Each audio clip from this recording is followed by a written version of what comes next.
So believe it or not, influencers are getting exposed. Most recently, we had Kim K, one of the biggest influencers, getting caught in the SEC spotlight. And if you watched my previous video here on how celebrities and influencers killed crypto, then you'll know that public figures' incentives don't usually align with the average retail investor. And yet a lot of people still fall scam after scam by failing to differentiate between the skills of celebrities versus those of legit financial investors. But that's not you because you're watching this video. So make sure you hit that like and subscribe button and let's get started. All right, so during last year's bull run, we saw everyone from like Jimmy Fallon to Floyd Mayweather and Logan Paul cashing in on their audiences with rampant NFT and crypto promotions that were mostly rugs. And for a while, a lot of them got away with it while their audiences continued to suffer heavy losses. But things have started changing, and you know, the most recent one is mega influencer Kim Kardashian, who just agreed to pay around $1.25 million settlement to the SEC and is banned from promoting crypto for 3 years. Thank God. In case you missed the whole thing, last year she promoted a pretty much total shitcoin called Ethereum Max to her 225 million followers, and according to Gensler, violated US securities laws by doing so. But don't cry too hard, okay? Because her net worth is about $1.8 billion, so a $1.25 million fine is the equivalent of like $100 for a typical US family with net worth of around $122,000, according to recent estimates by the Federal Reserve. But she's also not the first to pay crypto-related fines, because in the last bull run, I'm talking 2017-18, we saw boxer Floyd Mayweather Jr. and music producer DJ Khaled each pay fines for pushing cryptos of their own. Mayweather, who was compensated $300,000, paid about $600,000 in penalties. Khaled, who had been paid around $50,000,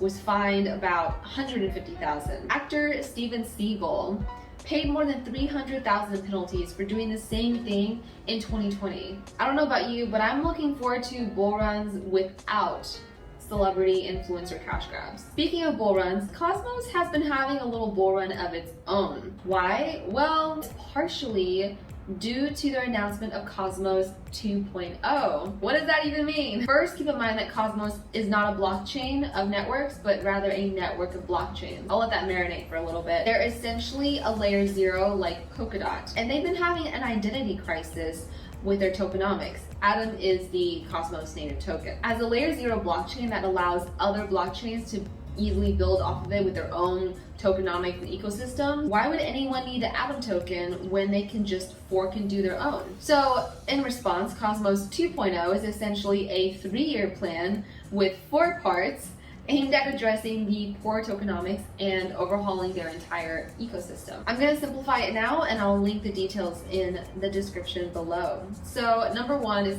they're going to have interchain security, meaning that everyone building on Cosmos has to rent security from the Cosmos Hub for a fee, 25% of which will be given back to Atom stakers. Number 2 is going to be liquid staking. This is where they rehypothecate the staked Atom tokens across Cosmos, allowing a deflationary direction over 36 months. And if you don't know what rehypothecate is, don't worry, I didn't either. This is a practice whereby banks and brokers use, for their own purposes, assets that have been posted as collateral by their clients. So they're going to be recycling it. Number 3, they're going to implement an interchain scheduler.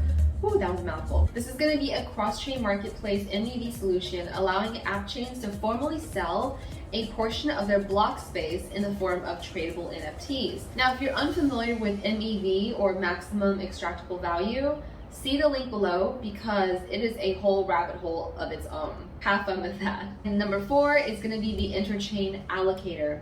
This is where the treasury funds will be used to invest and fund new Cosmos chains through on-chain agreements. The aim here is to let Cosmos Hub be like the big player, aligning incentives between Atom holders and DAO members to create public goods, kind of like Gitcoin in the Ethereum ecosystem. So a lot of new exciting things coming up for Cosmos, and I think people are being bullish on it because of these announcements.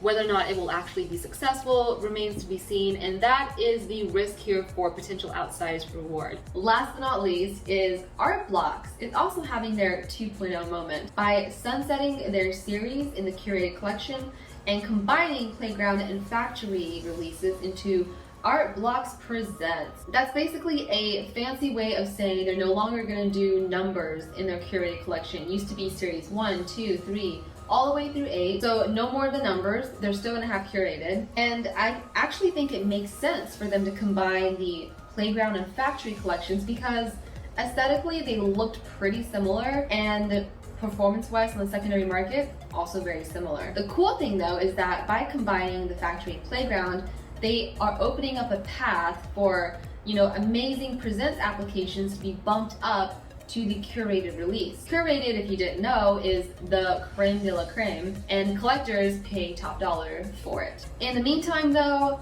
Artblocks, Playground, and Factory projects minted through this month will still receive the Heritage designation before both shift to the Artblocks Presents collection. They've also upgraded with a new smart contract that should save artists and collectors around 65% in minting and uploading. If you weren't around for the gas wars during Artblocks summer last year, just trust me, this is sorely needed. They're also going to be rolling out a new website to support the growth of the Artblocks community for the future years ahead. So overall, generative art still being a very small and niche community right now. See the LA demographic turnout of the last Artblocks meeting. I can't wait to see it expand and diversify. So despite the bear market that we've had in NFTs recently, Artblocks is doing relatively well, and I think this is because of their strong foundation of well-funded collectors and whales in the relatively new emerging niche in the NFT market. So those are the major updates in Web3. That's it for this week's video. Make sure you like, subscribe, and watch my latest short on why Apple's crypto plans must be stopped. Thanks for watching, and I'll see you in the next one.